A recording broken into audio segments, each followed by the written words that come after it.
सड़क की स्थिति बद से भी बदतर है, तो उनके लिए क्या कीजिएगा? ये सुधर जाएगा तो बिहार सुधर जाएगा, पलायन रुक जाएगा बिहार सुधर जाएगा, शिक्षा सही हो जाएगा बिहार सुधर जाएगा। अच्छा, अररिया की जनता अगर आप पे भरोसा करके अगर आपको विधायक के रूप में चुनती है तो ये पांच मुद्दा के अलावा आप उनके लिए क्या क्या कार्य कीजिए? अभी हमारी मौजूदगी बिहार के अररिया जिला में और यहाँ पे जन स्वराज के सूत्रधार प्रशांत किशोर जी आए हुए थे और यहाँ पे सभी विधानसभा के प्रत्याशी आए हुए हैं। तो अभी हमारे साथ मौजूद हैं अररिया विधानसभा के भावी प्रत्याशी रंजीत सिंह जी। तो आइए इनसे बातचीत करते हैं। प्रशांत किशोर जी आए थे तो वो किन मुद्दों पर बातचीत किए? तो सर हमारे चैनल में आपका स्वागत है। धन्यवाद, आपका स्वागत है। प्रशांत किशोर जी आए तो वो किन मुद्दों पर मुख्य रूप से बातचीत कर रहे थे? हम लोगों का जो प्रशांत किशोर जी का जो मुद्दा है तो वो तो 5 ही मुद्दा है मेन। शिक्षा, रोजगार, पलायन, कृषि मुद्दा है। इसी मुद्दे पे बात होती है हर जगह हर बार यही मुद्दे बात? हाँ, लगभग यही बात है। मेन मुद्दा यही है। ये सुधर जाएगा तो बिहार सुधर जाएगा, पलायन रुक जाएगा बिहार सुधर जाएगा, शिक्षा सही हो जाएगा बिहार सुधर जाएगा।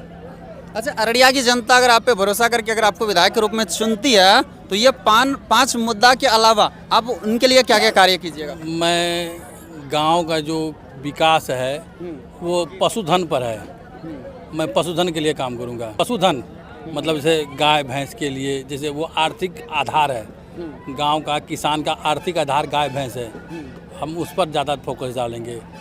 और उनके लिए क्या क्या कीजिए? हाँ, उसके बाद किसान का जो योजना आता है सरकारी, तो वो मीटिंग होता है जिला मुख्यालय में, अखबार में एक दिन बाद निकलता है तो लोगों को पता होता है। लेकिन उसको हम पंचायत स्तर तक पहुंचाने का काम करेंगे। क्या है कि पंचायत में किसान रहते हैं, शहर में किसान नहीं रहते हैं। बिल्कुल। तो गांव के किसानों को उनको शिक्षा चाहिए, खेती का शिक्षा उनको चाहिए, ना कि शहर वाले को। शहर में मीटिंग करते हैं, मतलब सिर्फ बिचौलिया ही रहता है, किसान को उससे कोई फ़ायदा नहीं है। उसके बाद किसान सलाहकार का तनख्वाह इतना कम है कि वो बेचारा खाली मूंग का बीज और ढैंचा का बीज बेचने के फेरा में रहता है, उसको और कोई उपाय नहीं है। इसीलिए इसका जो थोड़ा तनख्वाह बढ़ना चाहिए, सलाहकार का वेतन बढ़ना चाहिए और किसान को फ़ायदा होना चाहिए। किसान को कोई फ़ायदा होता नहीं है। अच्छा, अभी आपके विधानसभा की सड़क की स्थिति बद से भी बदतर है, तो उनके लिए क्या कीजिएगा? नहीं, ये तो मूलभूत सुविधा है। सड़क बन भी रही है, टूट भी रही है, तो इसमें कोई ज़्यादा नहीं है।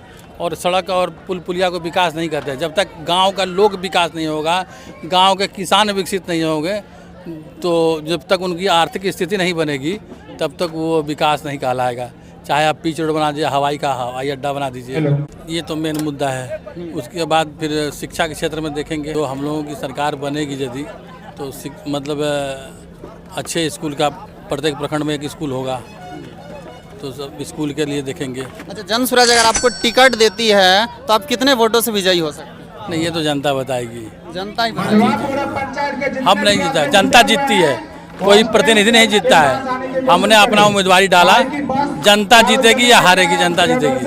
अच्छा, चुनाव लड़ने से पहले आप जनता के लिए मुख्य रूप से क्या क्या कार्य कर चुके हैं अभी तक में? नहीं, जनता के लिए हमने कुछ नहीं किया है, हमने अपने लिए किया है। जनता के लिए कुछ नहीं किया, अपने लिए किया। हम दुकान शॉपकीपर थे और मेरी दूध दही की दुकान है, ADB चौक पर दूध दही की दुकान है।